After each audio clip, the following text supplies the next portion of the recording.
సంక్రాంతికి నాటుకోడి పులుసు ఇలా ట్రై చేయండి. ఇంటికి వచ్చిన వారంతా లొట్టలేసుకుని తింటారు. సంక్రాంతికి పండగ వచ్చిందంటే చాలు తెలుగు లోగిళ్ళని ప్రత్యేకమైన పిండి వంటలతో గుంగుమలాడిపోతాయి. వీటితో పాటు చాలామంది ఎక్కువగా నాటుకోడి పులుసును వండుకోవడానికి ఇష్టపడుతుంటారు. అలాంటి వారు ఈసారి ఎప్పటిలా కాకుండా ఇలా ట్రై చేశారంటే నాటుకోడి పులుసు టేస్ట్ అద్దరిపోతుంది. ఇంటికి వచ్చిన బంధువులు లొట్టలేసుకుంటూ తింటారు. ఇంకెందుకు ఆలస్యం, ఎలా చేసుకోవాలో చూసేద్దామా. సంక్రాంతి వచ్చిందంటే చాలు పల్లెటూళ్ళలో పండగ వాతావరణం నెలకొంటుంది. చిన్న పెద్ద తేడా లేకుండా తెలుగు ప్రజలంతా సంక్రాంతి వచ్చింది తుమ్మిద, సరదాలు తెచ్చింది తుమ్మిద అంటూ సరదాగా ఆడుతూ పాడుతూ సంబరాలు చేసుకుంటారు. ఈ పండగలో భాగంగా ఇంటి ముందు అందమైన రంగురంగుల ముగ్గులు, వాటి మధ్యలో గొబ్బెమ్మలు, హరిదాసు కీర్తనలు, గంగిరెద్దుల విన్యాసాలు, కోడిపంద్యాలు ఇలా ఎన్నో ప్రత్యేకతలుంటాయి. ముఖ్యంగా ఇంటికి వచ్చిన బంధుమిత్రులతో ఇల్లంతా పండగ శోభను సంతరించుకుంటుంది. ఇదంతా ఒక ఎత్తు అయితే, మరొక వైపు గుమగుమలాడే పిండి వంటలు, రకరకాల నాన్ వెజ్ వంటకాలు ఈ పండగకి స్పెషల్ అట్రాక్షన్గా నిలుస్తాయి. ఇక చాలామంది నాన్ వెజ్లో నాటుకోడి వండుకొని తినడానికి ఆసక్తి చూపిస్తారు. నిజానికి దీన్ని రుచే వేరు. కూర, వేపుడు, పలావ్, బిర్యానీ ఏది చేసినా ఆ టేస్టే అదిరిపోతుంది. అలా తింటుంటే ఇలా నోట్లోకి వెళుతూనే ఉంటుంది. అయితే ప్రతిసారి ఇలా కాకుండా ఈసారి నాటుకోడి పులుసు ఇలా ట్రై చేయండి. అందరూ ఆహా అనడమే కాదు, ఒక్క ముక్క కూడా మిగలకుండా దంచి పడేస్తారు. చెప్తుంటే నోట్లో నీళ్లు ఊరుతున్నాయి కదా. మరి ఇంకెందుకు ఆలస్యం, నాటుకోడి పులుసు ఎలా సిద్ధం చేసుకోవాలో ఈ స్టోరీలో తెలుసుకుందాం.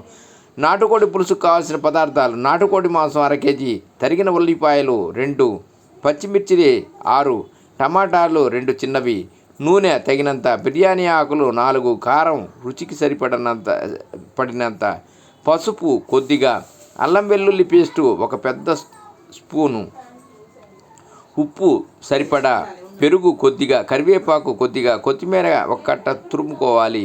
ముందుగా మీరు 1/2 కేజీ నాటుకోడి మాంసం సిద్ధం చేసుకుని ఉండాలి.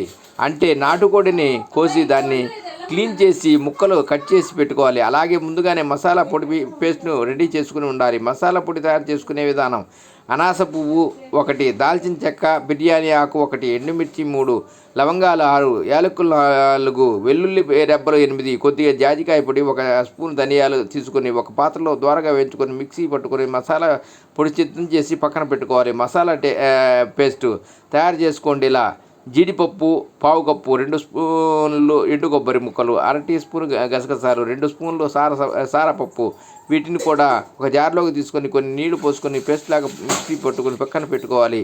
నాటుకోడి పులుసు తయారీ విధానము: ఇప్పుడు మీరు ఒక కుక్కర్ తీసుకుని స్టవ్ పై పెట్టి అందులో తగినంత నూనె వేసి వేడి చేసుకోవాలి. కాస్త ఆయిల్ హీట్ అయ్యాక ముందుగా తరిగి పెట్టుకున్న ఉల్లిపాయలు, పచ్చిమిర్చి వేసుకుని పచ్చివాసన పోయే వరకు వేయించుకోవాలి. ఆపై అల్లం వెల్లుల్లి పేస్ట్ వేసి మరి కాసేపు దానిని ఫ్రై చేసుకోవాలి. అనంతరం తగినంత ఉప్పు, పసుపు, కారం యాడ్ చేసుకొని మరి కాసేపు ఆ మిశ్రమాన్ని వేయించుకోవాలి.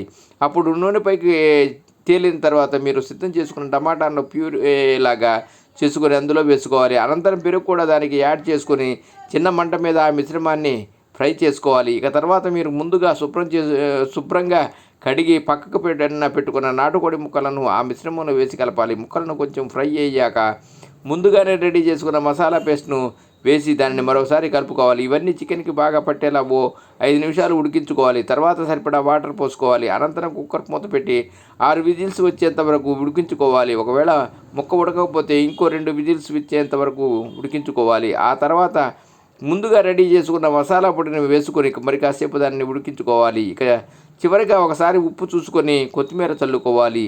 అంతే, ఎంతో టేస్టీగా ఉండే సంక్రాంతి నాటుకోడి పులుసు రెడీ. ఇక దీనిని తిన్నారంటే మీతో పాటు ఇంటికి వచ్చిన బంధువులు ఆహా ఏమి రుచి అనాల్సిందే. ఇంకెందుకు ఆలస్యం, మీరు ఈ సంక్రాంతికి ఈ రెసిపీని ట్రై చేయండి. సర్వే జనా సుఖినో భవంతు. ఓం నమః శివాయ.